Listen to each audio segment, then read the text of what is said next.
So this is Eclectic Elements Substrates Embark, and this was the release. Again, it is in stores now. It's actually been in stores since March, so wanted to make sure that before we do a live that this fabric is readily available. But I have the real stuff here. This is the sales folder that goes out to stores when they're purchasing.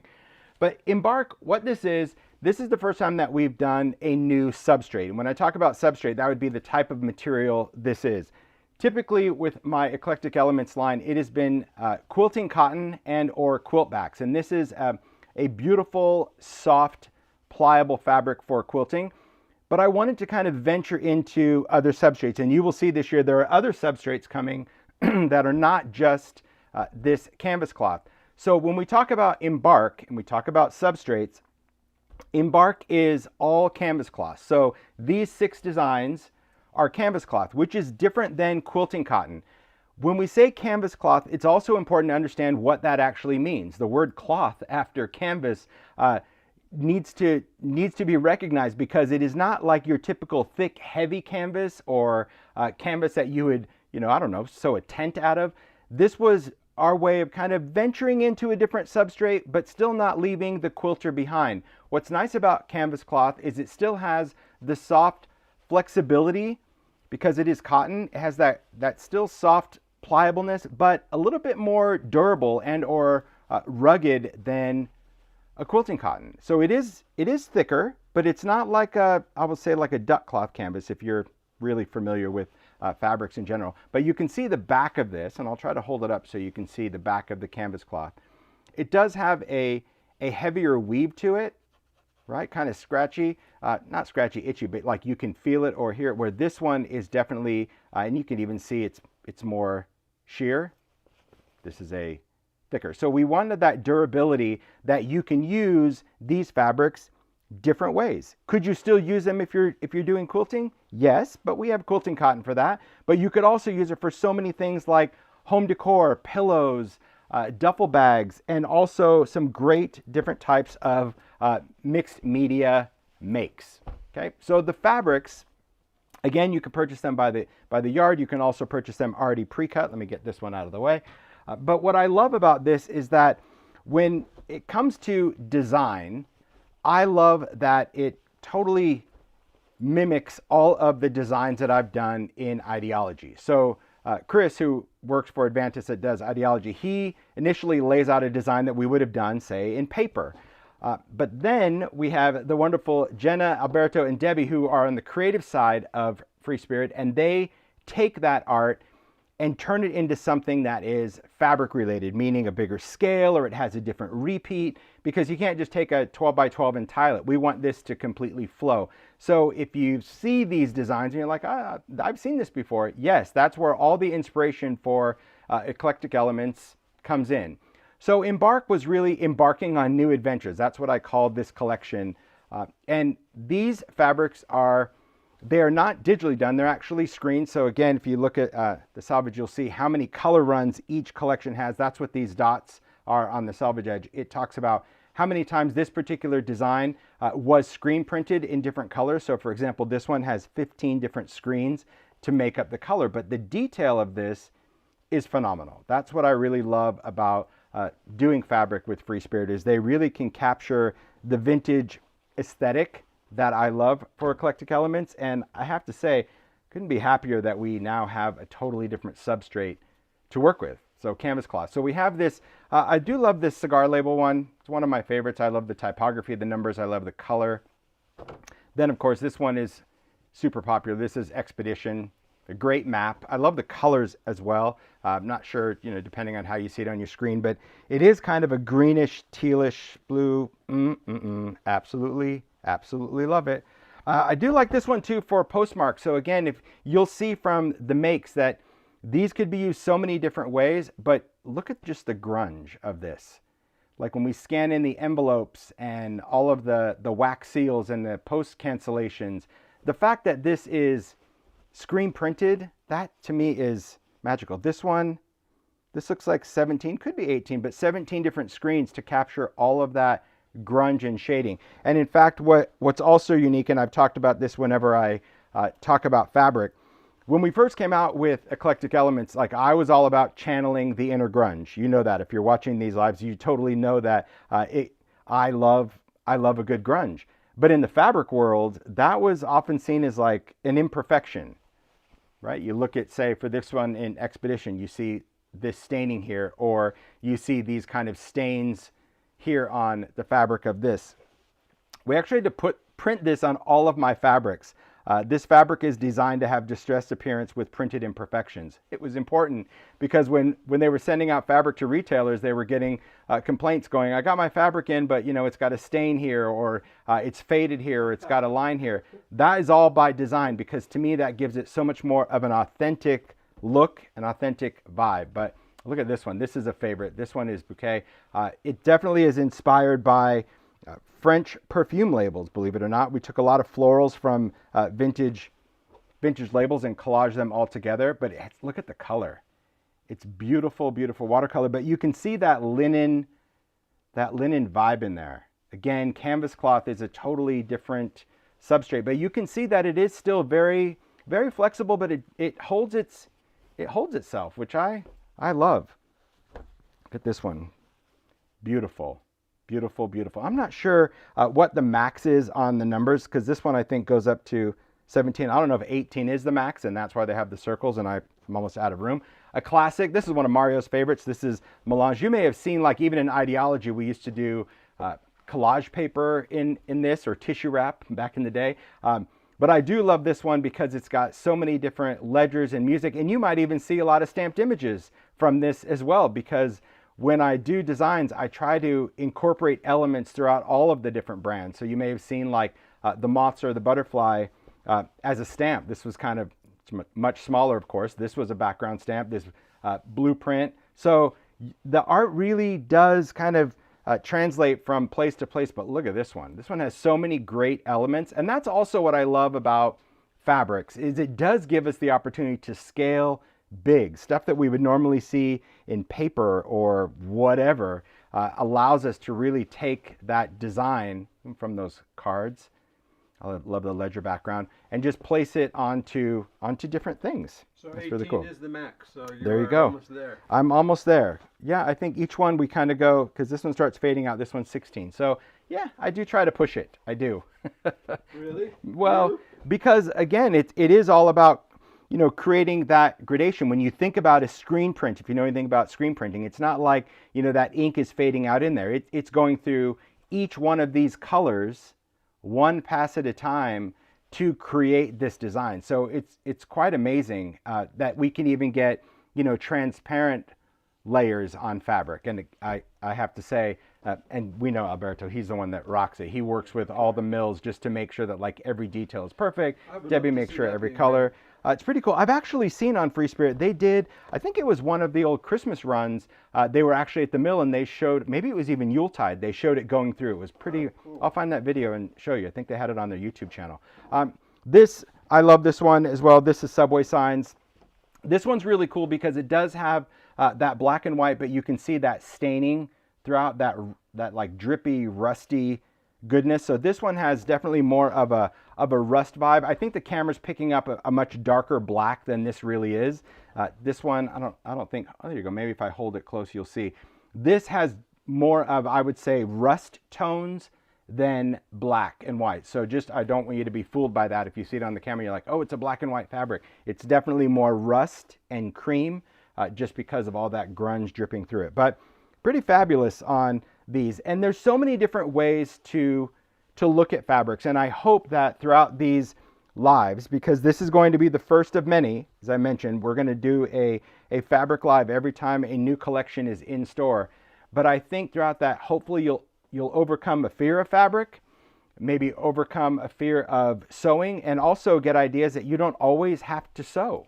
You really don't. You can utilize fabric in so many different ways in your makes, especially when we get into the seasonal stuff, because there is seasonal stuff. But I'll talk about that near the end. All right, so these are the 6 Embark fabrics. Again, it's canvas cloth. It is a substrate. So substrate is just kind of the branding that we're putting on Eclectic Elements, because that is the fabric line.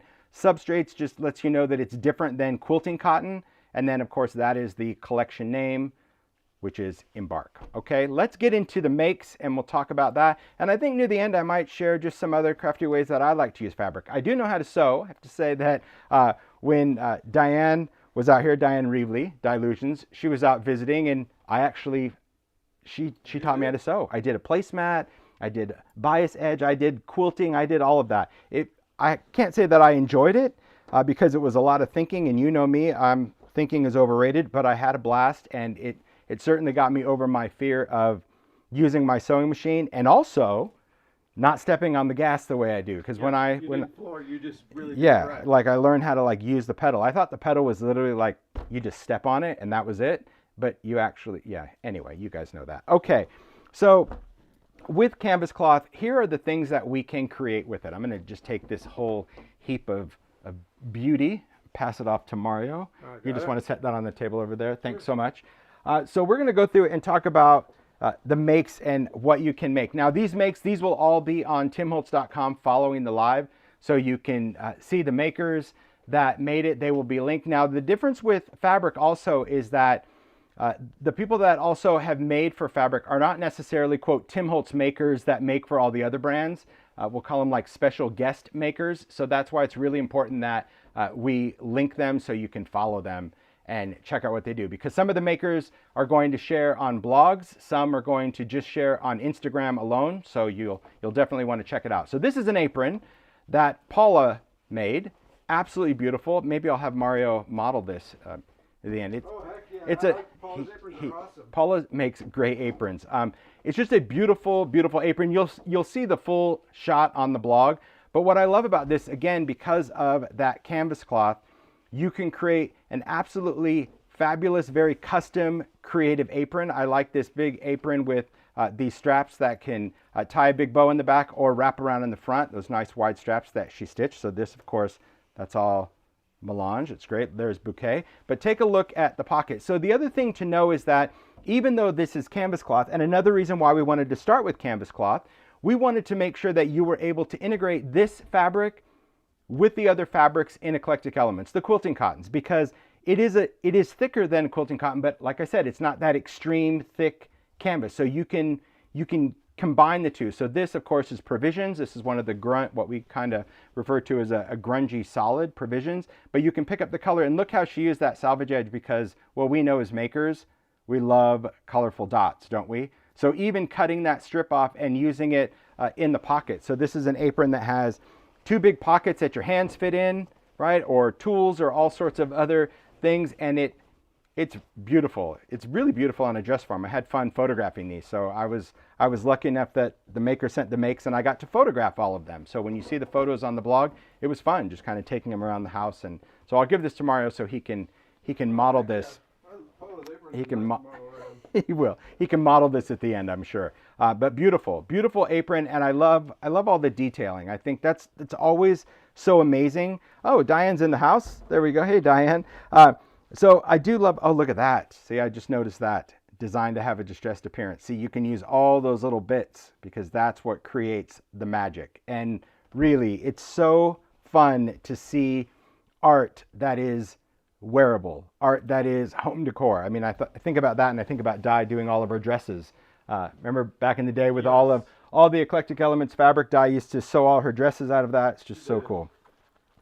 So this bag Richele created. So Richele Christensen, like when we did Quilt Market, Richele was really, between her and Paula, the sewing gurus for what we did in the booth. And I do love this bag. I love that it's like this little collapsible kind of sewing bag. Little ideology, so you can always clip on your ideology trinket. So this one is Go See and Explore. Love the metal zipper, but this is just a great bag for a lot of things. Look at the inside with melange and subway on the outside. So this could be for art supplies, pencils, pens, markers, tools.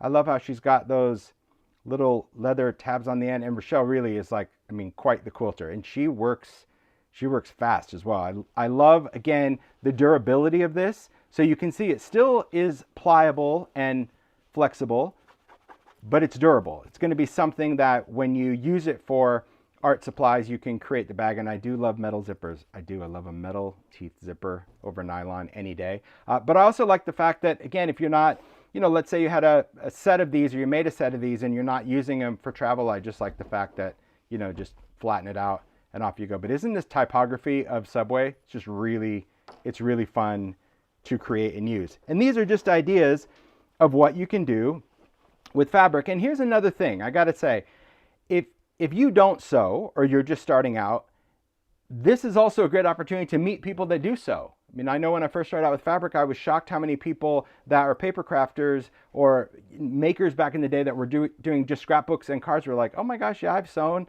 And that's really what we learned about Richele too, sewing. So I think it's also important that even if you don't, you may want to find someone that does, and they can make stuff for you. I know a lot of people like to sew for hire. So anyway, cool bag, right? I love the simplicity of the bag, but more than anything, the function of it. And that's where these fabrics like totally channel me. I absolutely, absolutely love it. All right. This next piece, I'm just going to start moving some stuff out. This piece was created by Patty, Paula's sister, also a quilter, and we were looking for what we thought were more functional makes. Some stuff was home decor. You'll see some other home decor stuff, but also very functional. So Patty created this. I love, again, the outline. This could be an iPad case or an iPad holder, but it's got little handles, got a little strap with a button. But when you open this up, this could be for a journal, so you can, you know, make it whatever size you want. That's the other benefit of doing things with fabric. If maybe you're an art journaler or you have a traveler's notebook, you can create this where, you know, you've got a couple of pockets where you can put pens or supplies in, you can put a journal in, or again, it could be your iPad if you want, and then it just folds up and off you go. But having something in canvas cloth, again, is going to give you that durability. But I also love the combination of eclectic elements. And you're going to see in these makes coming up the importance for eclectic elements remaining just that, absolutely eclectic. I agree, Sean. Isn't that button detail? It's cute. A little vintage button right there. And that just goes in. So, I mean, there's many ways that you can incorporate fabrics into things that are useful. That's what I was trying to say. Things that are useful, from little bags to aprons to even holders. So when it comes to eclectic, this is what I'm talking about. So this is a pillow that Paula made. And this has always been my vision for eclectic elements. You don't know what you don't know, right? So when I entered this fabric space, I wasn't aware of colorways and scale and collections and all that. No way. I was just as haphazardly random with my fabric design choices as I was with the craft supplies that I designed, meaning I didn't really think it through. And entering that space, they're like, no, these scales need to match. We need to adjust the color because everything needs to, you know, have a cohesive colorway. And I'm like, does it really? Like, that's not my jam. I want it just to be random. And they took a chance on me, and that I'll forever be grateful about having eclectic elements not only launch to begin with, but continue to thrive because they've just embraced this concept, which is it can be eclectic. You can have a different typography and different colors and different scales, yet I don't know, it's perfectly imperfect, really. That's the whole thing about eclectic elements, that you can take any designs, cut them up, put them back together, and they look like they were all meant to be. So when Paula created this pillow, I just love all of these strips of randomness. And that's the other thing to note about fabric, is that when you cut them, you get what you get and you don't throw a fit. And that's the beauty of it, because you start highlighting different aspects of elements that maybe you don't notice in the full run of the fabric. And I mean, the detail of this, I mean, I know just from doing that one little piece with Diane, and I was working on squares. This is something that requires thought, something that I appreciate the craftsmanship of it and the work, especially like on that rolled edge. But then you've got the back, you've got that whole piece to coordinate. But see, even the back, you take a look at the cigar labels, it still mimics that whole PC vibe without that, right? So I love that. It's not a great pillow. I agree. It's so good. I know that piping that's next level. That's way too hard. And this is actually like, I don't know, it's thicker than what I tried to do. I don't know what I was doing. I was doing some rolled, rounded, flat thing, but it's just cool. And I think seeing makes like this, again, is, do you have to approach this? No. if you know how to do it, this is great inspiration. But if you don't, could you start with just a square and just take strips and start cutting these out and see what you get? Maybe you're going to cover something with it, or maybe you're going to make a small pillow or a trivet. Yes, that's what it's all about, is just remembering that as a maker, it's so great to learn new things, right? You have to get over yourself and lose the fear of discovering something new. That's what I love. So there is that pillow. Just going to move some of this stuff out of the way. All right, let's take this. So now we'll talk about a bag. So Patty created this bag. Love this tote. And I know like bags were always super popular at quilt markets as well.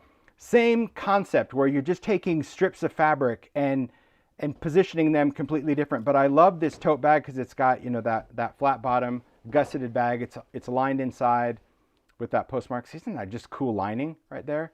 But you've got these great handles, these straps, but again, just taking strips of Embark, and I love also that they're different widths. They don't all have to be matchy-matchy either. The more eclectic, the better. But what a great tote that is, because you can put all your supplies in there and off you go. And I know, again, bags are super popular, but I love the idea of having a canvas cloth bag, because again, you know, even from a durability aspect, when you have stuff in there, you have this bag that really just has a shape to it. It's not just this sack, this bag. Look at that. Beautiful. I know. I love, love, love. There you go. See, it is a step towards quilting. You'll see, Free Spirit. There's some pretty amazing inspiration. And I think also what I like about Eclectic Elements, just as a fabric line, is the fact that you don't have to overthink it. You don't have to be all matchy-matchy in colorways. You certainly can. There are many things that we do in this line that we want to have a cohesive story. So if you are a quilter that likes to have a certain colorway or color story to what you're creating, there are things throughout the collections that we do try to make sure we have coordinates for all of them. But then again, boom, there you go. You can have that. So yeah, really, really good. Love that.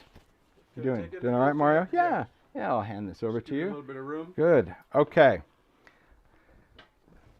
All good? Yeah. Okay. So this one, I'm not sure if it's going to fit on camera, but I got to say, this bag is my everything. Richele created this duffel. It is a duffel bag, and I'll probably switch cameras just to kind of show you the size of this, but I absolutely freaking love this duffel. I love how boxy it is. I love that it's got pockets on the outside. Again, you've got some expedition. You've got that metal zipper. We open this up. Look at this. It's like, look at that for a travel bag with all that expedition in there, the whole map. This is just a great travel duffel. And I'm going to switch cameras because I want to be able to like hold it up and show it, and because it's so cool. All right, I got to watch my cord. There we go. So take a look at this. Cool bag. I mean, absolutely amazing. And I love the quilting in it. I mean, you can see that. Look at all that stitching in there. Richele just does like impeccable work. Yeah, I love this. So especially when you see, again, the colors of like how you can have expedition in there, and then you have the cigar labels, goes all around those handles. The perfect travel bag. And I love a boxy bag. Is that right? Like I love, because you know, duffels could also be round, but I do love a boxy bag, and each end has pockets so you can put stuff in. This to me is like ultimate craft bag, because you can put your, you know, ink tins, all of that, but also it could be, yeah, very cool for a travel bag. And it's really perfect, especially because you have that traveler in the cigar labels. That is your favorite. It is my favorite. Like absolutely love it. When I got this, I was like, Richele, like I absolutely need it, and so it's ours. It's good. It's amazing, right? So cool. So I'm going to get back just to kind of show you a little up close on the detail, but really just the amount of work that goes into sewing. I totally appreciate that, because if it's your jam, it's also kind of your zen, your space. I remember even talking to Richele, and even when Di was here talking about it, where to them it's super relaxing to just go in and do the quilting and having the patterns, and oh man, it's so much work, but when it's done, I mean, look what you made. That's just fabulous. But really, let's go back to the inside. I love seeing that where it's like, I agree. I love that it's quilted as well. I love the inside. I just can't get over how beautiful that fabric is, because the colors to me is just, it's a bit more intense that what we did when we did Embark, because it was going on canvas cloth. We just kind of wanted to amp the color a little bit. And so I'm so glad we did, because I think Expedition just lends itself to a perfect fabric. All right. Beautiful. I know Richele is just like amazing. I agree, Kathy. I can't sew this, but buy it from people that can. It's the other thing I said, like these makers need to start opening their little shops and selling their wares, because you might want it and you'd just be like, I'd rather just hire you to make it. See, isn't that great about fabric? My gosh. All right. So not everything has to be sewy quilty, and that was the other thing that's going to be really important about doing these lives. That if you're really kind of apprehensive about getting out a sewing machine, or maybe you don't even have one, I don't want you to lose sight of the fact that fabric is still just another medium to work in. And so Tami B, you know, she is a maker for the other brands in the Tim Holtz lineup, but we said to her, like, we want stuff that's kind of crafty, almost no sew. It's not that you can't sew, because obviously you can do sewing with all of this, but we wanted to challenge her to kind of come up with some makes that were really no sew if you wanted to get into fabric. So this is a little stool. I love the stool that Tami covered. So again, just doing a covering, wrapping it around, doing a little staple gun underneath just to attach it. And then she took this cording, tore those strips of fabric, and then just did the wrap just to kind of finish off the edge. But I love that cording that's all torn. And Tami's going to be doing some YouTubes on these. She already said she'll be doing YouTubes on all of her makes that she did. But I think it's really great, especially, I mean, look at melange. How perfect is that fabric for the top of that? But just covering something, again, no sewing, taking it, get a staple gun, maybe you're going to do hot glue, and maybe start with a make like this, where it's just something that could be useful or could be decorative in your space. But I do love the idea of just taking that raw edge and finishing off an edge. Again, keep it eclectic, but yeah, that definitely is perfect framing of that melange. But really fun, cute, and clever. That's the whole idea for fabric. And you're going to see a lot of makes, obviously, throughout as we do this, that sometimes seeing a different fabric on a very similar make totally changes your perspective on that, as it does with, I think, any type of make. Then we have like the rosette idea. So Tami created this little frame, and this could be a frame, this could be a plaque, this could be a wreath, this could be a lot of things, okay? But these were all of the whole no-sew rosettes, if you will, where just taking the fabric, twisting it together, and then creating these rosettes. And she created this frame. She had a bunch of rosettes, and she was like, you know, should I do it as a wall hanging, a wreath? And when Paula and I were talking, I'm like, I love the idea of these little rosettes, because you're just taking strips of fabric and using a glue gun and gluing it. Again, no sew. But I also thought what's great about fabric, especially, is that it is so easy to scale up and down. So whether you're using it with the die cut or photos or anything like that, the idea behind what you do, what you create, you can adapt it to any sizes. So even though she was creating these small ones, I'm like, I think it'd be really great just to make different size ones that have, and you can just put a pin back on it. So this could be a pin that you can pin onto a journal or pin onto anything. But the idea of just creating these rosettes, you can cut out the leaves freehand, you can die cut, and I like the idea. I just decorated this album cover because I thought it was really cool just to do that. But it was the idea there to remind you that as you're playing, you can utilize different things. Okay, you can start with something that maybe is just gonna, repetition is always good when you learn something new. I say that with any type of make, that repetition is really important. But also to take the idea and play around with other things. These could go on to tags. These could go on to a collage. This could, again, be free, or again, you could do a wreath. And I know that Tami even has some other makes that aren't in live that she's going to be sharing on how she is creating it. But I think utilizing fabric and starting out just getting your hands to feel this, especially if you're, I just saw in the chat that would make awesome headbands. You're right. Or on a hat. I mean, there's so many things. And because it's fabric, you can also shape these. These are flat, but you could, you know, glue them to where there's so many different ways to create flowers. I remember how many flowers we had at Quilt Market as well. But I love the idea that this one was really just like a twist, no sew kind of thing with the glue gun. So I think it's really, really good. And I encourage you. I encourage you to explore and work with fabrics. So here is another make that Tami did, and this was fun because when she sent it, I don't know, I had this whole theme in my head that, yeah, I was like, oh my gosh, this reminds me of this. Okay, so Tami created this, and then Mario and I went out shopping because I'm like, I love the idea of this. So placemats. Now, you could do quilted placemats, you could do piecing, but I like the idea of just taking the fabric, taking Embark, and just creating any type of placemat. It could be a table runner, it could be any kind of mat, but I love with the Subway. Then she also took some cording and then did a little wraparound to create a trivet, maybe for pizza, and it just gave me this whole like Italian vibes. I said to Marion, like, wouldn't this be great if you gifted this to someone? Just a great gift where you paired it with, you know, a bottle of wine and some wine glasses and napkin.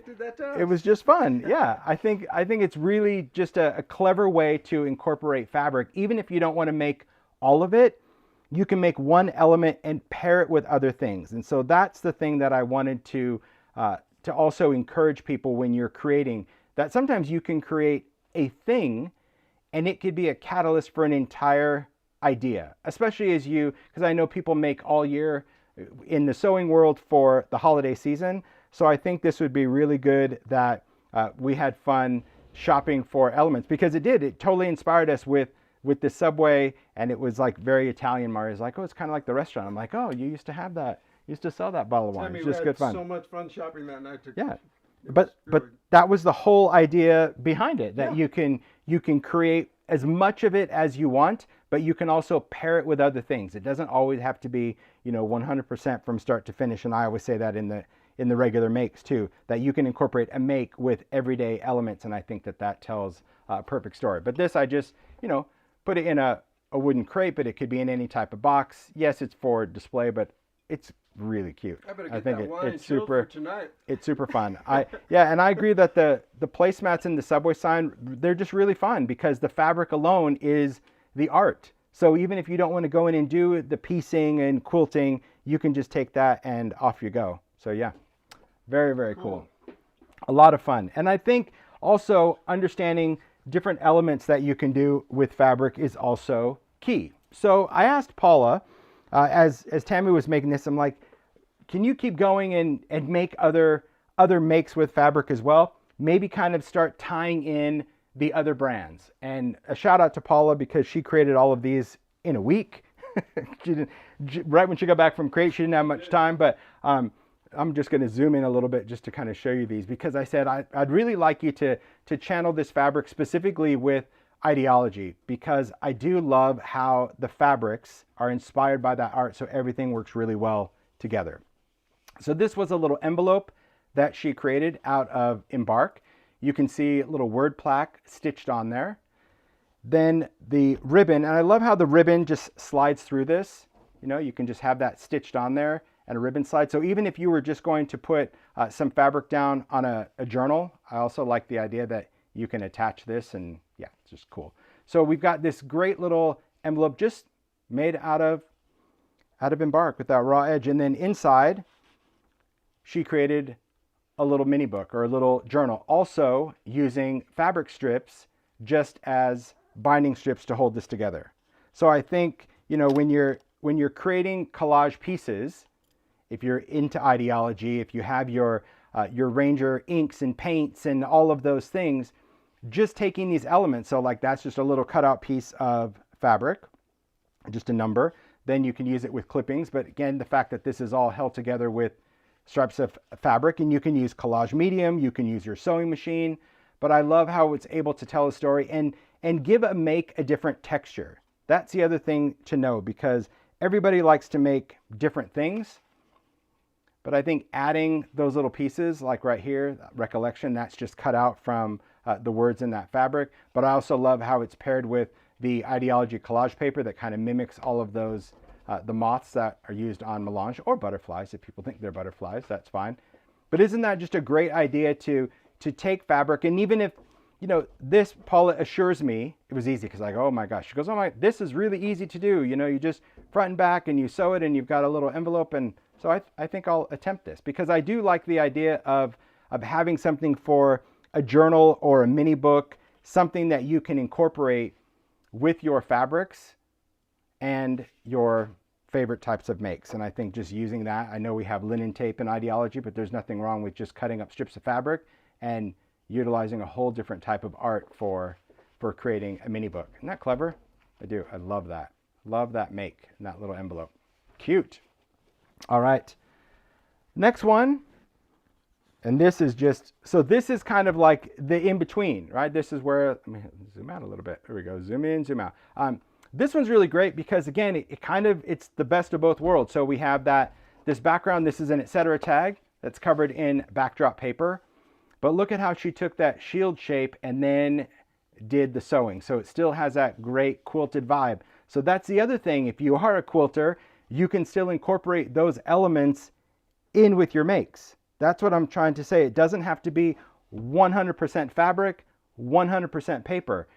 I hope you recognize that having fabric, especially having a substrate like canvas cloth in Embark, just gives you another element to include in your art. It's a tactile thing. So you have this paper covered board, you've got the flexibility of fabric, that dimension, that texture, obviously the sewing, and then adding these other Ideology elements, whether it's the layers, the paper dolls, the gears.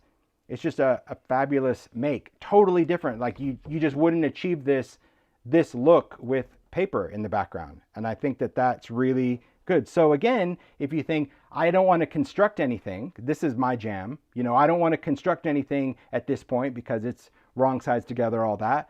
This is also a great thing where you can just trace it out, you know, layer it with some padding, and then off you go, just to create a pattern and use an element. So really cool for Ideology. See, this whole live is about helping you connect the dots. It's always about helping you connect the dots. I said that'll be on her blog today. There you go. That one's on her blog today. So this one, I love vintage elements, no surprise. So Paula has made some great pin cushions through the years at Quilt Market out of like trophy cups and shoes. And I think I even showed the trophy cup one in the live in February. And I said, I'd love for you to do something with a cigar box because of the cigar labels for Embark. So this is a vintage cigar box. Just taking one. You can find these antique stores, eBay, Etsy. But then inside she created the most charming little sewing kit. So here, that is a pin cushion. So it's a weighted pin cushion. It's got stuff in it. I don't know what's in it. I don't know. Rice maybe? I don't know. It feels like that. But I love how she created that little pin cushion with the button. I think it's rice. I don't know. We'll see. Paula will probably say it in the chat. But I love how she's got this. It's like a bean bag. See, there you go. Maybe you can even make these for like cornhole. You totally could. Totally custom. But I love the idea of creating that divide in the cigar box. I like, you know, you can use wood, you can use Etcetera trim, you can use your tapes. And then when you throw this in, you also have all those other little elements. So she used like the Ideology cork vial for buttons. There's a thimble, some thread, and just some vintage little scissors. Really cute, right? Love the idea of a sewing kit and incorporating these pieces, because even if you don't use it, it's not rice, but she goes, it's not rice, but I don't know what it's called. Oh, okay. It's stuff. Just so you know, it's got good stuff in it. Well, just so you know, it's not fluffy. It has weight to it. And I think what's nice about this is that it's also decorative. I know in the studio, like I would have this cigar box just sitting there. You can use it for pins. So in the Ideology world, it could be memo pins, loop pins, but you can also use your craft pick. I mean, there's so many cool things that you can tie in to incorporating fabric, even into an everyday decorative element. I love it. Yeah, Michelle just said jewelry box. So yeah, a great idea for a jewelry box. But it was the inspiration of the fabric that channels the everyday. Because again, in the world of ideology and eclectic elements, the inspiration for this art is the vintage everyday.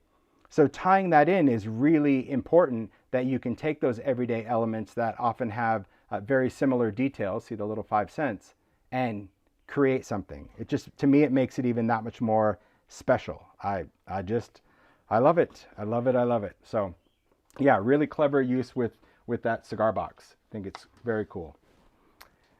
Then the final make, take a look at this. I love this one. I love when I saw the sneak peek, and it kind of sparked me wanting to talk about fabric a little different today as well. But this is taking fabric and really using it in that maker mindset. No sewing, not anything that you're actually constructing. You're going to use fabric as you would paper. And what's great are all these little tiles. So they just started out as wood tiles.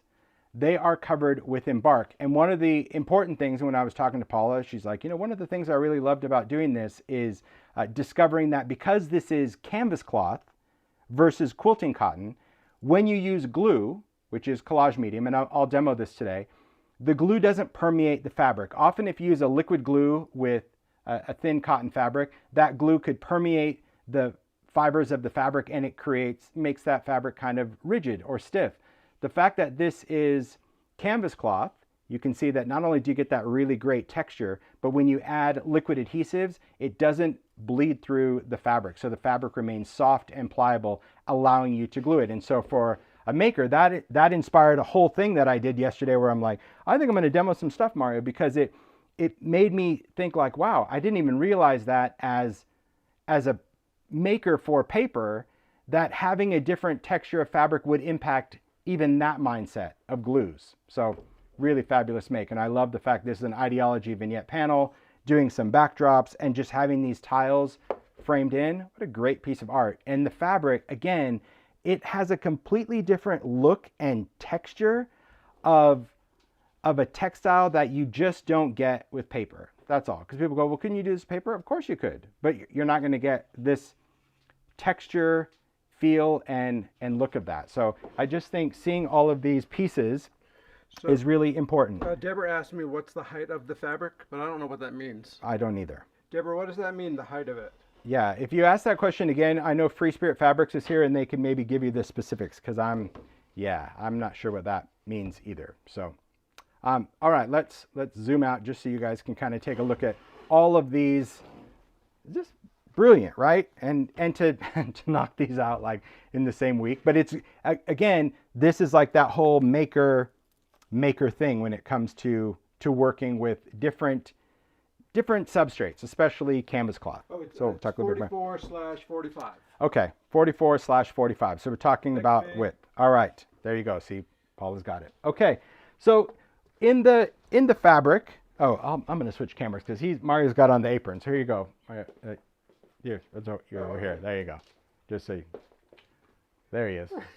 Okay, I'll just tip this down because he's wearing it. I'm like, you're probably going to get pretty warm. Yeah, it's cool. It's nice. But I do like the fact. Huh? No. But I do like the fact. But you can kind of hold this up. There we go. We'll untie this. It's snazzy. So it is. I just think that the design of this is very cool because Paula's aprons are always cool. Yeah, I do love that pocket. But having white, I always think really an apron. You need those white.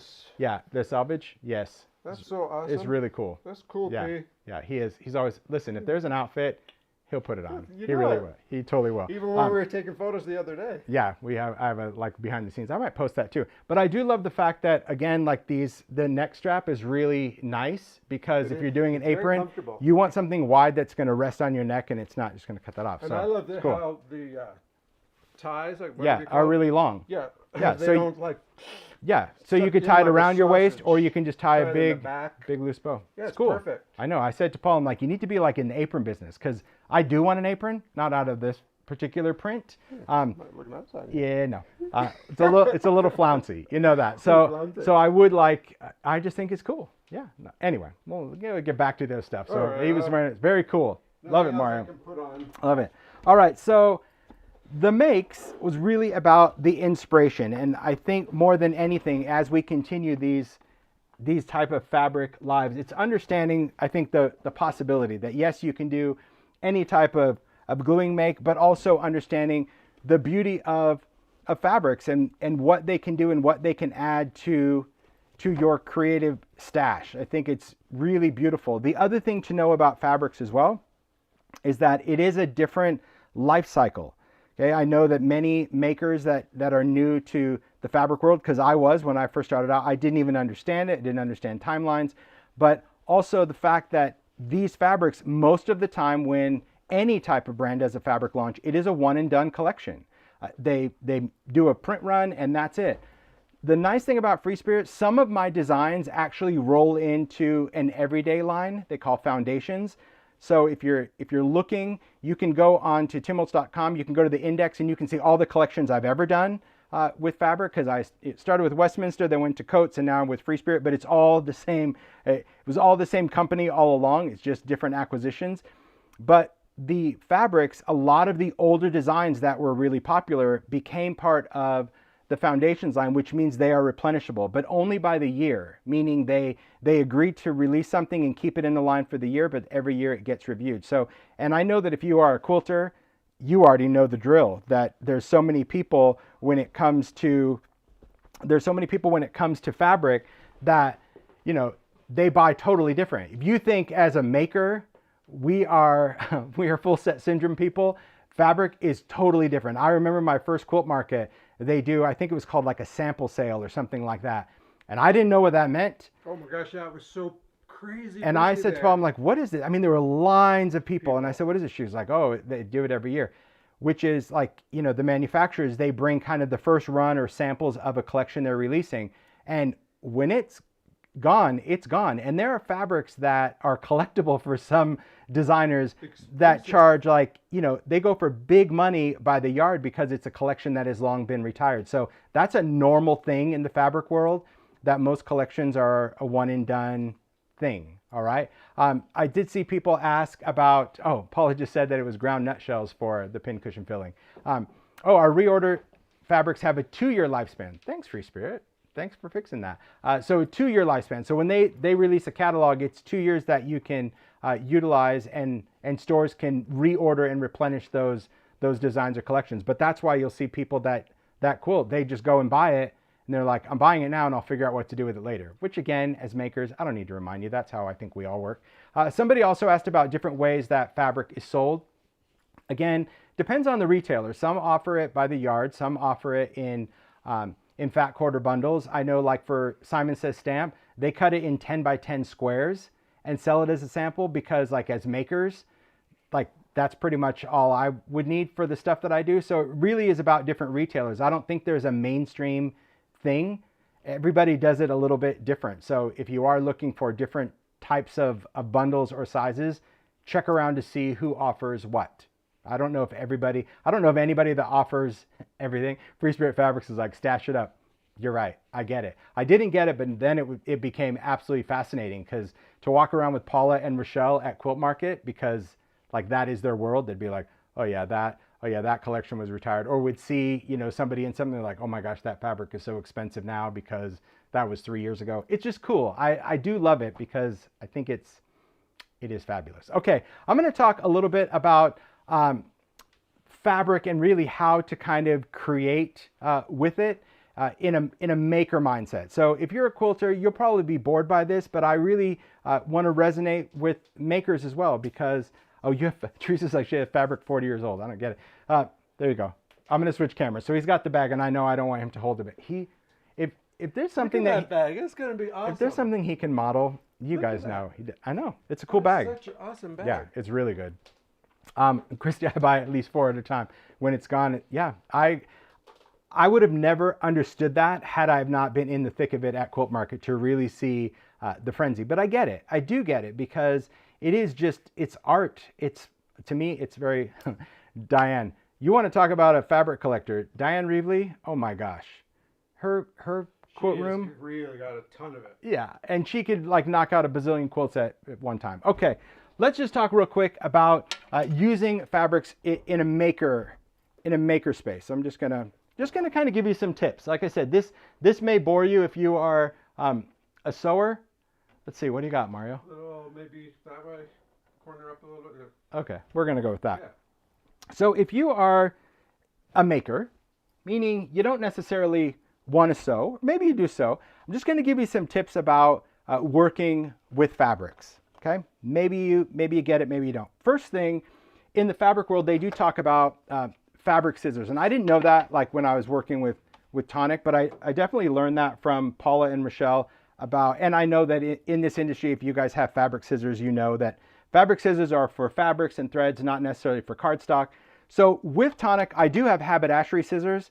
They are sold in these little tins, and these are specific for fabrics. I didn't know the engineering behind a fabric scissor. I just thought they were like just a more expensive version of whatever these other scissors were that I did, but actually it's a different blade technology too, which is interesting. So these are my everyday scissors, right? The snips and the shears, which honestly guys, this is what I use for fabric. I do, but I still want to talk about it because some people may use these for fabric and don't think that they're the best for fabric. To me, they work, but that's because they're not designed specifically for fabric. A fabric shear has a thicker blade, and the blades actually cross over. They have a little bit of a bend to them. So when you cut through fabric, it cuts through all of the threads. So if you were to compare, say, a haberdashery scissor to just a regular Tonic, you can see like the blade thickness is it's double on there. It's really, really thick. So we do the haberdashery in 2 different sizes, but that's what these are. They come in this nice tin because I think that's how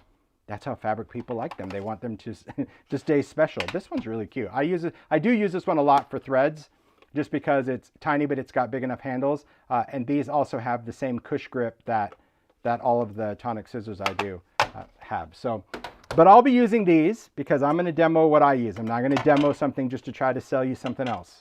But they are available if that is your jam. But I utilize these and they work perfectly fine for how I use them. So on Embark, what's really nice is that you can utilize this for many different things. I'm going to just grab, this is good. No, this is perfect. Thanks, Mario. So this is an Etcetera tag. We talked about this substrate. It's just that thick board. This is through Stampers Anonymous. And I love the idea of covering a tag with fabric, creating a whole background foundational piece with fabric. Easy to do. It's really nice because, again, you've got that softness, that wonderful canvas cloth look and feel, and it's really an easy thing to alter. So any of your elements, especially something that you can cut, you can easily cover. It just depends on what it is that you want to create. It never fails. I swear to you, I had an Etcetera tag. I don't even know where it is. Anyway, can you just grab me one real quick? It can be a smaller one, that's fine. But I just wanted to talk about when you're gluing substrates, and I'm going to talk about die cutting, and I'll talk about just some other adhesives. So I think that's, yeah, people are going to go on all about like fabric only scissors, and I get it. Thanks, Mario. I'm not disputing that. Can I have a smaller one instead? Sure. Thanks. It'll just be quicker. Let's see. I'll take this one. There we go. We'll do a little number 8. Perfect. Just going to take it just to kind of show you. Yes, I know that there's the whole debate about fabric scissors and why you want them. So totally get it. Okay, so any substrate that you want to cover with fabric, you've got a lot of options. And we'll talk everything from paper to chipboard to etc. Let's take, well, I've already used that one. I've used a lot of these for different things. I think I'm going to use this one. I do like this one. I like this postmark one. Okay. So I'll take this, and let's just say I wanted to cover a piece of this. Now, I think it's also important when it comes to making, as with any style, don't become Judgy McJudge about how you would utilize this or how you would do it. Everyone does their own thing. For me, I'm just going to eyeball what I need. So if I wanted to incorporate the salvage edge, I could. These are already strips that I just pre-cut just because, again, a lot of times everybody likes to work with something a little different. I like to have my fabric kind of already pre-cut because then I'll just use it. Again, this is a maker mindset, just using it as a maker, not really caring how I use it. So that's why if I just have just a strip of it, I'll tend to cut it up and use it for different things. When you're going to glue fabric, there's a lot of different types of fabric glues. It just depends on what you wanted to create when it comes to how you choose your adhesives. For me, in the world of making, you know that my favorite thing is going to be Distress Collage Medium. That will always be my adhesive of choice. That's just what I like to use. It is flexible and pliable. It doesn't have a crunch to it, but it does dry permanent. It also dries with a matte finish. And I think that's also important, that if you had adhesive anywhere, if you have a shiny glue, it's going to be shiny on your fabric. So I think it's going to be really important that you choose an adhesive that's going to best suit your needs. I'm going to use Collage Medium to glue this fabric onto this, etc. So what I do is I'll just take a brush, just depends on whatever kind of brush. I'll work on the craft mat. I prefer to put the adhesive on the surface, not the fabric itself. I don't want to permeate the fabric with glue. I just want to put it onto this surface. I also have a brayer. A brayer is going to allow me to kind of smooth out the fabric. If you don't have a brayer, you can just use your hand, a squeegee, whatever you want to use. So I'm just going to take some Collage Medium, and because we're dealing with fabric and not paper, I don't want to have a ton of adhesive, meaning I don't want it to be white like frosting. So what I do is I just tend to brush it on, definitely get the edges, but I'll just brush it around until I know that it's covered, but it still needs to be shiny. Because this is a matte drying glue, you know that if it's shiny, it's wet. If it's matte, it's dry. So you see I'm just brushing it in so I can get rid of any of those heavy white areas. Then you can just set this down, take your fabric, place it over the top, whatever elements that you want. And then I just take the brayer and I just gently roll over the top of it. I don't sit there and really push down, because if you push down, you could risk like stretching out the weave of the fabric and it just gets a bit wonky. So again, I'm just using a brayer just to really burnish this. And I like to have the fabric larger than the piece. I could use the fabric strips for a lot of other things. I can use the fabric strips for wrapping things like Tami did, or use it to tie around a tag. So I'd rather have a little bit extra to make sure that I cover it than, you know, risk having it a little crooked because I didn't leave myself enough space. But again, you do you. No judgy McJudges here.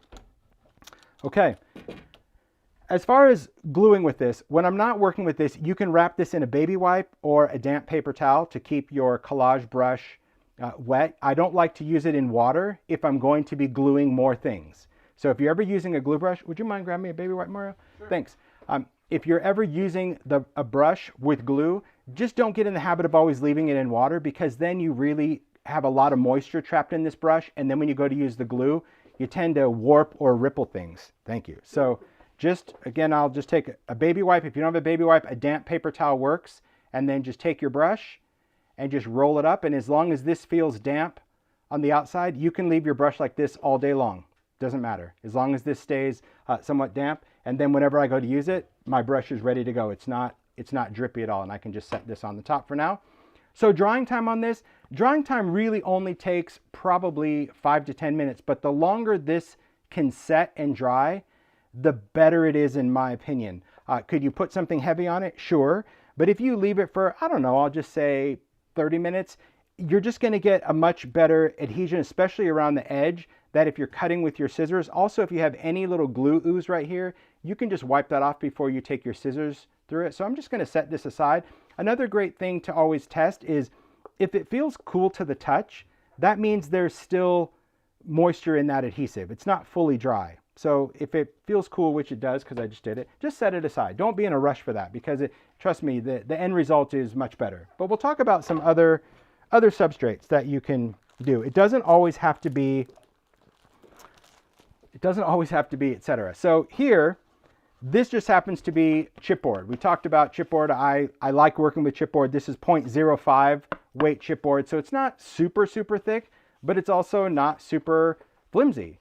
So if you're sitting down and you have strips of it, you can also prep your chipboard pieces. By having these prepped, it makes it really easy. So these are all just the back of chipboard that I just went in and glued on fabric, and you have those pieces ready to go. So again, it's not like, okay, I need to get this and let me go ahead and glue this and now I have to do the waiting game. Just prep it and you have all these pieces. And what can you do with these chipboard pieces? Well, there's a lot of things. We can die cut them, sure. But this also gives me the chance to talk about this guy, because this was not just like a gimmicky cutter, like, oh, this is helping you connect the dots of when would I ever want to cut chipboard? Well, like this, because I love that Paula did her panel with wood tiles. I think that's great. because this is, you know, gluing it on and then cutting it out, and she'll have a tutorial, I think, on her blog for this. But you can also just cut squares that are already done. As long as the chipboard you're working on is going to work with the rotary, once fabric is adhered to something solid, you can cut through fabric as well. You cannot use this trimmer just for fabric. This is a bypass rotary trimmer, and you can't just use it for fabric because it would just slide underneath.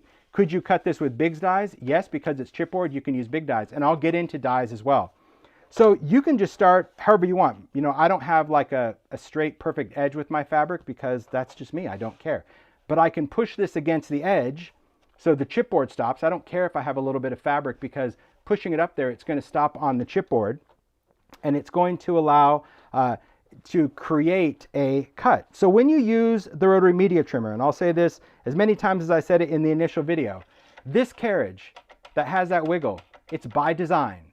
When you use it, thumb in here, hand here, and the weight goes on the outside, so you're pushing the blade against this metal edge. It's a bypass. So this is a geared rotary that goes against this metal edge. If you push down on it, it's not that kind of rotary trimmer. Most rotary trimmers, you push down and you go forward. That's not going to cut. You're going to get a jagged edge every single time because you are not bypassing against this metal edge. You have to rest your hand on the outside, so that's, you kind of hear it engage. So this blade is running against that metal edge. It is bypass cutting. So super important when you do it, because I think many people just assume, oh, it's big and flat, so I'll just push my hand and run it up thinking there's some sort of cutting mat underneath. It never touches this cutting mat. It's not a standard rotary cutter. It's a totally different mechanism. So I'm going to hold this down because I want to make sure that my material is straight, and I'm just going to cut through it. So I was even able to cut off that chipboard with that little bit of fabric to create an edge. And what you can do is just determine, well, what size square you want. So this goes up to 1 1/4 right here. So if it's not the measurement that you want, and this is the other thing that makes me laugh on YouTube, they're like, well, what if it doesn't have the measurement I want? Well, here's an idea. Use this crazy little thing called math. So 5 inches, but I want 1 1/2 inch square. There's no 1 1/2 inch over here. So I just go 1 1/2 inch here. Line it up on that grid. So now I've got 1 1/2 inch strip. So you just do your math backwards, and now you have whatever it is that you want to cut and create. And you can do the same thing when it comes to your squares. And that's only because I wanted specifically 1 1/2 inch, and this only goes to 1 1/4 inch. If it was 1 1/4 inch, well, then you could just use this measurement and you can cut. But other than that, you can just do the math. You can bring this out depending on how you want to cut with this. Let's see how long this strip is. I think I'm going to start this strip at 8, just so I can have just an easier way to do my math. 6 1/2 is pretty much going to get me right about here. And I just love the fact that I can cut those fabric squares and create it. And you'll get, like, I like the raw edge, but if you don't want the raw edge, you can just either peel that off, or you can just go in with a little collage medium around the edges. But I do love the fact that it makes it super easy to cut and die cut things as long as it's on this element, right? It's really, really important that as you try to cut other substrates, especially if you're going to cut with this trimmer, that you just remember that it's designed to cut rigid or firm substrates. I'm just going to go down to 2 on this one just to create another strip. Nice. Really cool. And this could be, again, used for books, or because I could see the same idea that I've seen with quilting, right? The whole idea.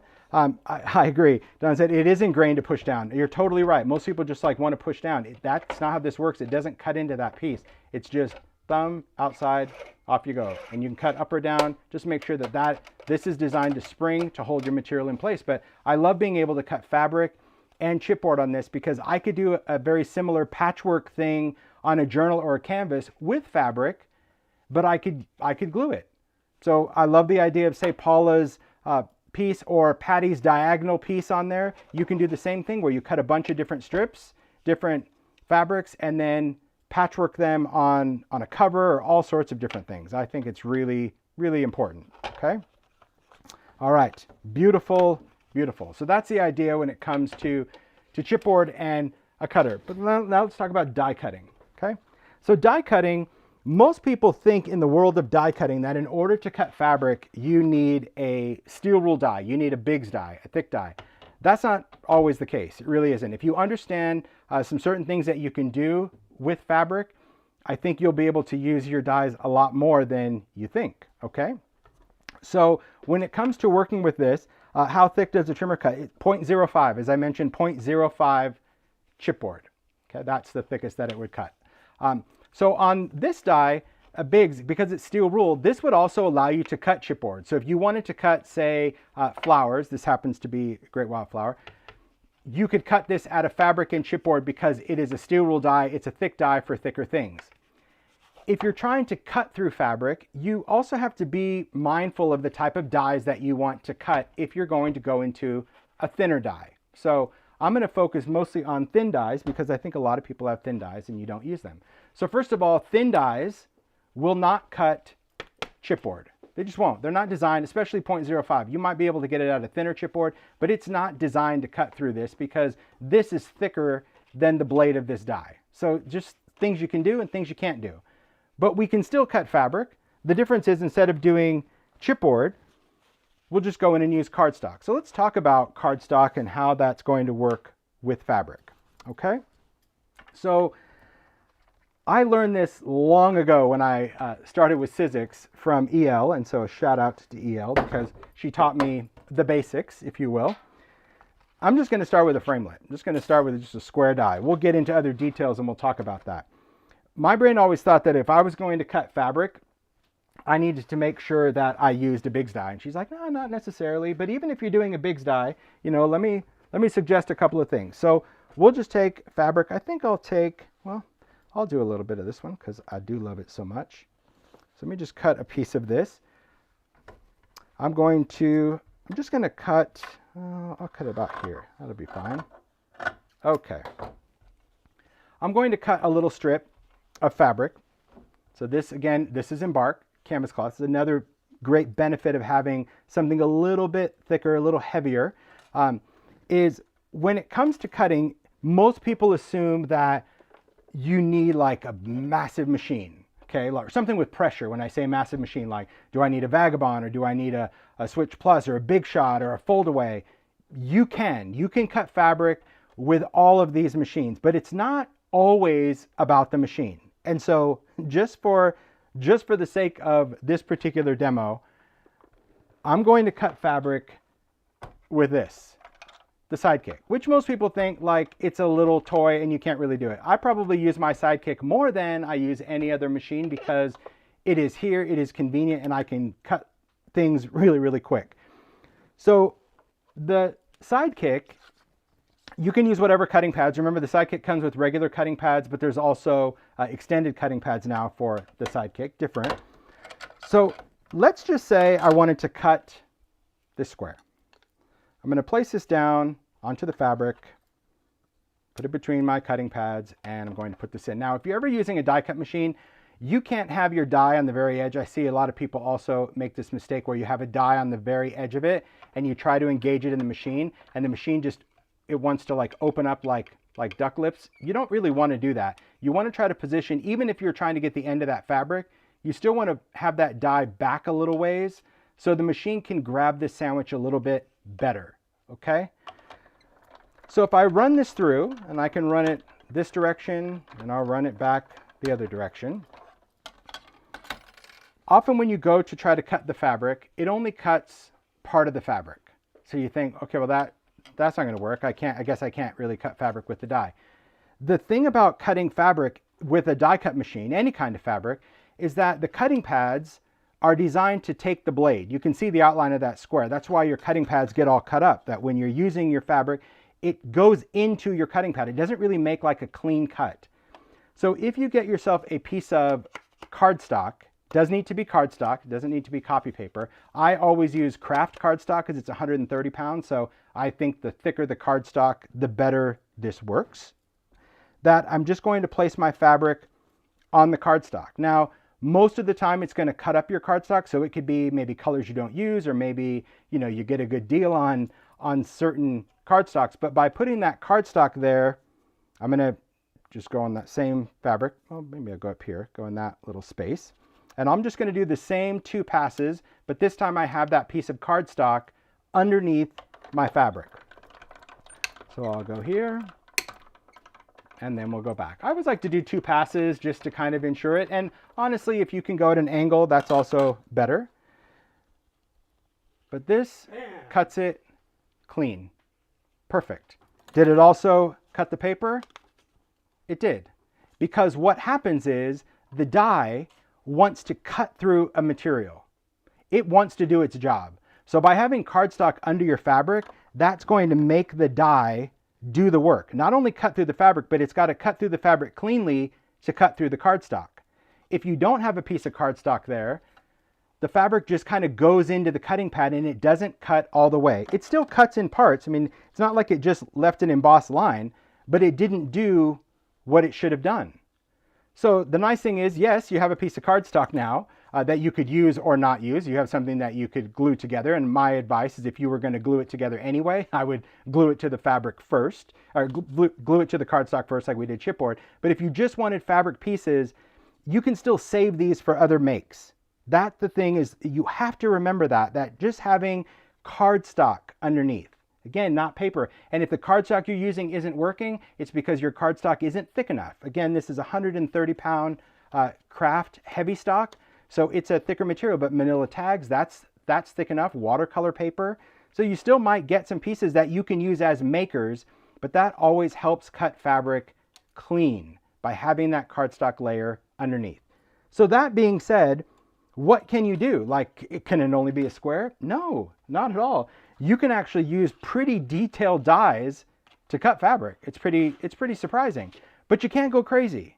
If you have a die like this that has so many little ins and outs and all that, this was never designed for fabric. So even with your cardstock trick, you have to be realistic that there's no way that you're going to be able to cut all of these little pieces out of fabric with a thin die. You might get the silhouette of it, but most of these little details won't cut. That's why if you're going to do flowers, you would probably want to go with something big. Doesn't mean you can't try it though. I just want to preface that your expectations need to be somewhat realistic if you're trying to cut fabric with dies, so it's not like, you said I could cut with thin dies and it doesn't cut, send.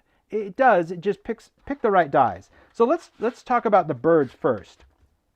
The nice thing about this is the silhouette shape, but the silhouette shape is also really good because it has some great surface to get a lot of pattern on. That's the other thing you want to remember. If you're cutting something with a design, I would imagine you'd want to see that design. So make sure you're choosing a die that's going to have enough space. And then I will just take a piece of fabric. I think I'll do something a little bit more fancy. I like how that floral worked with the birds. And I'll just cut this. See, this is why I just like having fabric, because again, I'm not thinking about it. I don't think I have to I got to get a rotary cutter. I need to do all that. So we're going to have a couple of options. So one, I'll just go ahead and just make sure this die is going to fit. It will. So it's just going to fit on that space. So I know that that's going to be my landing space for my paper and my die. I'm just going to put my fabric over the top of it, at least the place that I want to cut out. And let's lay that bird die down. So I just want to make sure that the cardstock is underneath that die shape. Doesn't really matter where the fabric is, as long as it's still going to be the width of your cutting pad. Okay? So I'm just going to run this through, just like I did before. I like to do 2 passes. Now, if you have, I didn't bring my little spray, but normally I spray water under my suction cup on my Sidekick, and it just works a little bit better. So there's 1 pass, 2 pass. If you have another machine, could you use a chrome precision base plate or all that? You can, but I'm here demoing that you don't need to. Even if it works with this machine, it's going to work with a bigger machine without anything special. So, yeah, thanks. Perfect. Oh, thanks. Okay, so let's just take this bird and let me just talk about fabric and little pieces. Because this is just fabric and paper, did it cut? Yes, it did. Did it cut even the detail? Yes, it did. But here's what you have to be mindful of if you're cutting out something small. So this is just fabric. Cut it really well. But do you see this little spot here?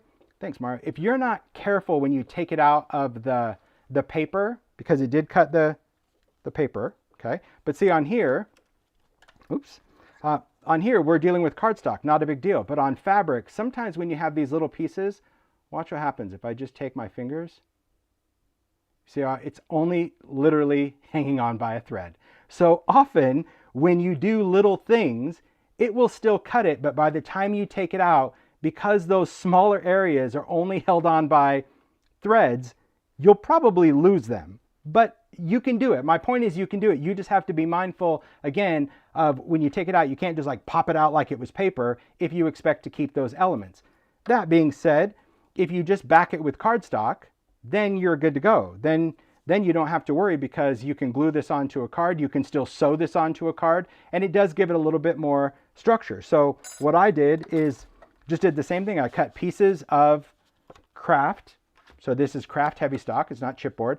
I made sure, it just depends again on your machine. If you're going to use a sidekick, just why not cut them the same size as the cutting pad so you don't have to do a double cut.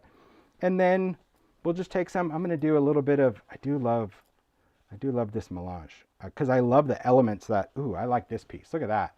I like all that typography there. So I'm just going to place this down just kind of as a, as a guide as to how wide I want this to be. And I'll just cut this. And what was really important when I was prepping for this particular live is, yes, most of the lives are going to be very sew focused, but there will always be this kind of maker reminder because I do feel that it is important to know how versatile products can be. And sometimes people just don't talk about that because, you know, if you sew, like you would never even think of glue. But if you don't, that's just kind of what I do. So on cardstock, same rules apply. We're going to apply the adhesive to the surface, not the fabric. We want to make sure that we're brushing it out to the edges. That's why I'm using a craft mat because it's just easy to clean up the glue. Now, could you decoupage this? Could you put glue over the fabric? Of course, it's just not going to be soft anymore if you do that. So let me just place this down to the nearest ish. That works for me. Then I'll take a brayer. And again, I just start just kind of gently, and then you can kind of build up pressure just to smooth out any air bubbles, but not to stretch the fabric. And that's what we have. And we can just let this dry. If you're in a hurry and you didn't prep any fabric, could you use a heat tool? Yes, you could. You could use a heat tool on both the fabric and the glue, but you see by having that glue brush just there while you're working, I would already have all my papers prepped and ready to go, okay? Because Collage medium does dry really quick. Again, it dries matte. But there are other fabric adhesives. There's other things you can do as well. You can do heat and bond, you know, where you iron it on and it's like an iron-on adhesive where you can iron it onto paper. There's many ways that you can adhere fabric to paper. Collage medium is not the only way. It's just a product that I use all the time as a glue, and I like how quick it is, and I also like that it's not shiny. But yes, there's a lot of different, and there's stabilizers you can use under fabric. I mean, the fabric world, there's a bazillion things when it comes to doing. Free Spirit, we do use glue to baste fabrics together. Okay, I stand corrected. So they do use glue, but maybe not to glue it onto a surface. But hey, who knows? When it comes to die cutting cardstock or anything that you're doing with fabric and adhesive, you want to make sure that you are patient enough for your adhesive to dry. This one is ready to go. It's dry. I know that it's dry because it's no longer cool to the touch. So you could use whatever kind of cutter you want. If you have a rotary cutter that you want to cut up against the edge, not the trimmer, but like handheld, or again, you can use the scissors. Now, one of the things that I love about these shears is just that they're massive, so they just make cutting a little quicker. But I also don't mind having a little bit of a frayed edge on this. If you don't want a frayed edge, you could, like I said, go in with Collage medium and finish that off. But I'm going to do some inking too, because it's just fun. But simple, right? You can see just simple it is. And I can even go in and just trim this, even though I'm just getting little fabric shrapnel. But there's my tag. Now, the other great thing about working with fabrics is that we can also ink them. Is this a permanent washable ink? No. If you were going to do that, you could do this with distress paint, which we talked about last week. But I can just take my blending tool, and I love the fact that it even kind of brings up some of those threads. You can pull those off or cut those off, but I love the frayed part myself. But I like the fact that from a maker perspective, this makes it super easy to just alter a surface. And this could become something I'm going to collage. And even like this little ripple in here, maybe I think it's actually the fiber of the brush. You see that? It's like a little, I don't mind that. I'd cover it up with an embellishment or something, but the texture of this, that to me is the magic of working with fabric. Okay, so back to this. This is dry. It dries pretty quick. Let's take this bird now, and we'll do.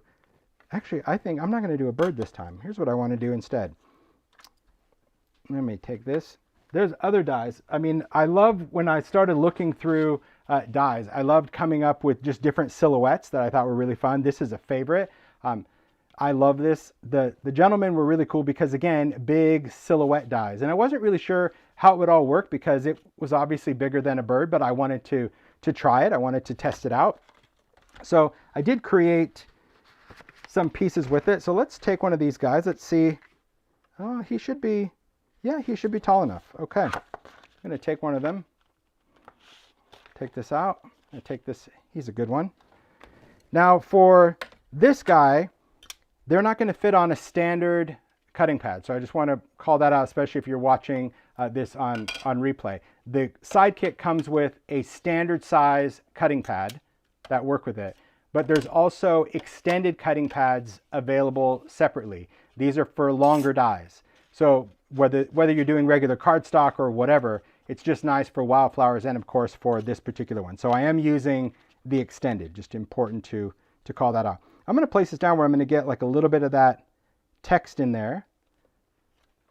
Place this down. Okay, I want to make sure. So my die it's pretty close to that edge that I really don't want. So I'm just going to move everything down a little bit. Again, reposition it. You could use tape, whatever you need to use. And we're just going to, oh, Mario even brought me water and I didn't even use it. I'm just going to spray a little bit of water on there. That just helps. It just helps with the suction on the glass. There you go, because mine gets pretty dusty. Okay. And we're just going to run this through. So run. When it's done, see if I can catch it. I did. If you don't catch it, right, going back the other way, you could still just flip that around. So sometimes, you know, you don't catch the very end. It doesn't really matter how many times you want to go through on this. Okay. So for this, often I'll try to like, if the die stays on there, I kind of like that because I'll just try to like hold the die. So I'm pinching front and back and I'm just trying to work that material away from it. I don't know, having the die just gives it a little bit more stability when I'm going around the edges. And sometimes there's just going to be areas that just don't want to cut on the first or second pass. Don't freak your freak if you have to make a third pass. It's not the end of the world. It's okay. So this guy came out perfect. We've got we've got that little piece in there. We'll pop this piece out as well. It is awesome, isn't it? It is. I do love that. There's a little thread there. So because I'll just go in with a giant shear just to cut a little thread.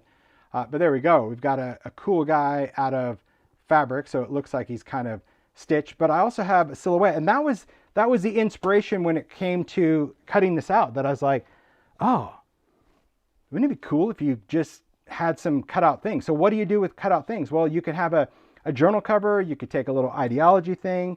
These were guys that I cut out. I just added a little button on top. So these could be foam adhesive. This could be a lot of things, however you want to kind of do that. But we can have these guys together. I love those words too. See, memento. I love these kind of element pieces. Just cool. I even like these guys just kind of like talking to each other. I mean, and the buttons I just thought was kind of more like a boutonniere. It was kind of fun. But then these, I liked them as well. So I did some inking around the edges, but I also inked these because I thought these would be great for a tag or a card panel. And I like the wonkiness. I know not everybody, I'm not good when I glue things at an angle, but cutting things a bit wonky, this would be cool, and then sewn around it because it is just fabric and cardstock. So you can sew through this as well. So maybe you add another piece of fabric under here. Maybe you add a little batting so it's kind of puffy, and you sew this onto a card or a page, or you just use it as a frame. But the positive and negative of that's the nice thing also about having these cardstock pieces. So I just wanted to share that there's there are some different ways that you can use it. The Sidekick was just honestly the most minimal machine I could use to do fabric, because it doesn't matter how many times you talk about it, people go, oh, well, my machine is this, or I don't have the right machine. It's really about understanding what you need to do to a die to get it to cut cleanly. And that is, if you're cutting fabric, it needs to have a hard foundation to cut through. And that could just be cardstock, whether it was glued on or loose, and then a double pass on a machine will work. So clearly, if you have a more powerful machine, maybe a fold-away or even a Vagabond or maybe the Switch Plus, you might get away with one pass. But I think, why not just do two to be safe? Because you don't want to be removing stuff and realize something didn't cut all the way. But pretty cool. I just think there's a lot of great ways that we can incorporate fabric in our makes. And I do love seeing fabric. Could you hand me that whole stack of it, Mario, please? Thanks. I do love the idea of incorporating fabric in so many different ways, and especially now that we have canvas cloth. My gosh, so cool to just work with different surface. There you go. There we go. Look at that. Thanks. I'm going to throw these back in the mix because it's a beautiful sight. So again, this is Embark. This is a canvas cloth substrate. Flexible, soft, pliable, yet durable. Not as thick as like a regular heavyweight canvas, but canvas cloth to me is a great happy medium because of so many things that we can incorporate. So I do love it. Amazing.